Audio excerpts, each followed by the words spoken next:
कल से कहानी में आपका स्वागत है दोस्तों। आइए सुनते हैं वेदों का आशीर्वाद। एक बार एक राजकुमार किसी जंगल में शिकार खेलने गया। शिकार ढूंढते ढूंढते उसे एक कुटिया के पास कुछ हिलता हुआ दिखाई दिया। भूलवश उसे हिरन समझकर राजकुमार ने उस पर तीर चला दिया, पर राजकुमार ये देख अचंभित रह गया कि वह आश्रम में रहने वाला एक लड़का था। राजकुमार घबरा उठा और भागा हुआ महल वापस आकर पूरी घटना अपने पिता को कह सुनाई। राजा ने उसे डांटते हुए कहा, वत्स, तुमने पाप किया है। तुम्हें उस घायल बालक का उपचार करना चाहिए था और उसके साथियों के पास जाकर अपनी गलती स्वीकार करनी चाहिए थी। दोनों वापस उस आश्रम में गए। सन्यासी ने बड़ी गर्मजोशी से उनका स्वागत किया। राजकुमार ने अपनी भूल स्वीकार की। सन्यासी ने शांतिपूर्वक कहा, मेरी समझ से मेरा कोई भी शिष्य घायल नहीं है। फिर उन्होंने अपने सभी शिष्यों को उनके समक्ष बुलवाया। जिस बालक को राजकुमार का तीर लगा था उसे पूरी तरह से स्वस्थ खड़ा देखकर राजकुमार अचंभित रह गया। राजकुमार ने आश्चर्य में डूबे हुए कहा, पर मैंने तो उसे गिरकर मृत्यु को प्राप्त होते देखा था। सन्यासी ने तब समझाया, वत्स, हमारा जीवन काल और वेदों द्वारा निर्धारित है। आशीर्वाद स्वरूप हमें असमय मृत्यु नहीं प्राप्त होती है। अतिथि का मान। ब्रह्मगिरी पर्वत के एक वृक्ष पर कबूतरों का जोड़ा घोंसला बनाकर रहता था।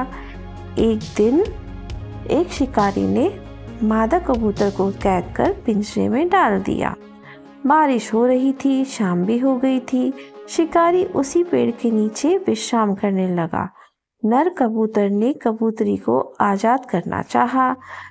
कबूतरी बोली, नहीं, शिकारी कांप रहा है, पहले सूखी टहनियां और पत्ते जला दो। आग की गर्मी से शिकारी की नींद खुली। उसने कबूतरों की बातें सुनी।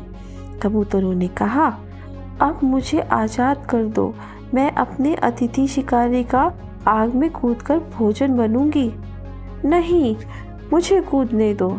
यह कहकर कबूतर आग में कूद गया। परेशान शिकारी से कबूतरी ने प्रार्थना की, श्रीमान, कृपया मुझे आज़ाद कर दें, मैं अपने साथी के पास जाना चाहती हूँ। शिकारी ने पिंजरा खोल दिया। कबूतरी भी आग में कूद गई। दोनों कबूतर कबूतरी स्वर्ग से आए वाहन में चले गए। शिकारी ने कबूतरों से प्रार्थना की, मुझे अपने पापों का प्रायश्चित करने का उपाय बताओ। उन्होंने कहा, जाओ और गौतमी गंगा में डुबकी लगाओ, तुम्हारे पापों का प्रायश्चित हो जाएगा। शत्रु पर कभी विश्वास न करें। नार्य, यदु, तुर्वश और तुर्विति, ये चारों अत्यंत धार्मिक राजा थे। इनका राज्य अत्यंत समृद्ध था। शांति प्रिय होने के कारण उन्होंने अपने लिए ताकतवर सेना नहीं बनाई थी। इस बात का पता शांबर नामक असुर को चला। शोषण, विपरु और कुयाव नामक असुरों के साथ मिलकर उनके राज्य पर धावा बोल दिया। सभी राज्यों ने शंबर से मिलकर अनुरोध किया, हम लोग संधि कर लेते हैं। राजा से शांतिपूर्वक जीवन व्यतीत करने के लिए हमें छोड़ दो। हम लोग संधि कर लेते हैं। आज से शांतिपूर्वक जीवन व्यतीत करने के लिए हमें छोड़ दो। सहमत होकर शंबर ने कहा, ठीक है, पर भविष्य में कभी भी सेना मत एकत्रित करना। किंतु शंबर शांत नहीं बैठा। उसने चुपचाप और जोरदार हमले की योजना बनाई। सभी राजाओं ने जाकर इंद्र से प्रार्थना की, हे प्रभु, कृपया इन असुरों से हमें मुक्ति दिलाए। इंद्र ने शंबर को परास्त करने के लिए अपनी सेना भेजी। फिर उन्होंने चारों राजाओं से कहा, शांति मन के लिए अच्छी है, पर राजा का शक्तिशाली होना भी आवश्यक है, जिससे वह अपनी जनता की रक्षा कर सके। अपने शत्रुओं पर विश्वास करना बहुत बड़ी भूल है। अगली कहानी, भगवत नाम की महिमा। अजामिल एक धर्मनिष्ठ ब्राह्मण था। वह वेद तथा अन्य शास्त्रों में निपुण था। एक बार उसकी मुलाकात एक अत्यंत सुंदर स्त्री से हुई। अजामिल उसकी ओर आकृष्ट हो गया। दोनों ने विवाह कर लिया।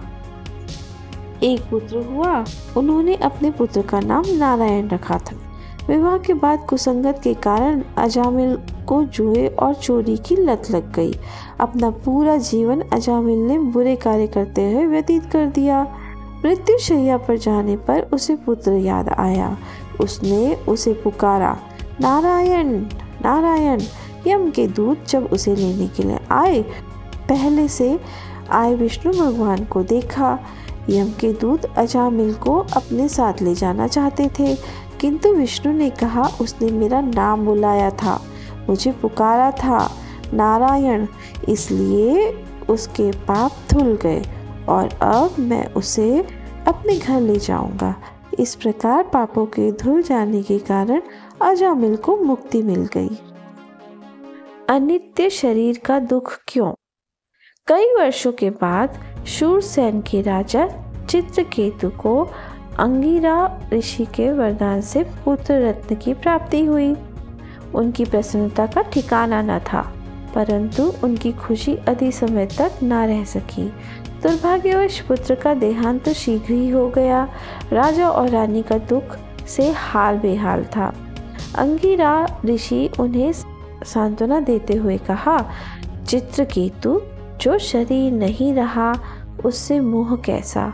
आत्मा अमर है, वह सदा रहती है, यही जीवन का सत्य है। चित्रकेतु ने कहा, मैं ऐसा नहीं समझता हूँ।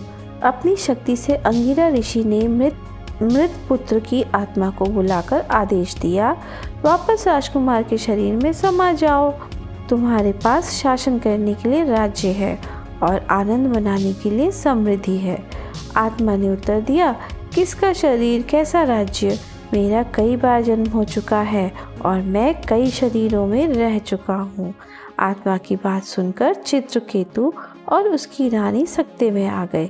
अंततः जीवन और मृत्यु का सत्य उन्होंने स्वीकार कर लिया।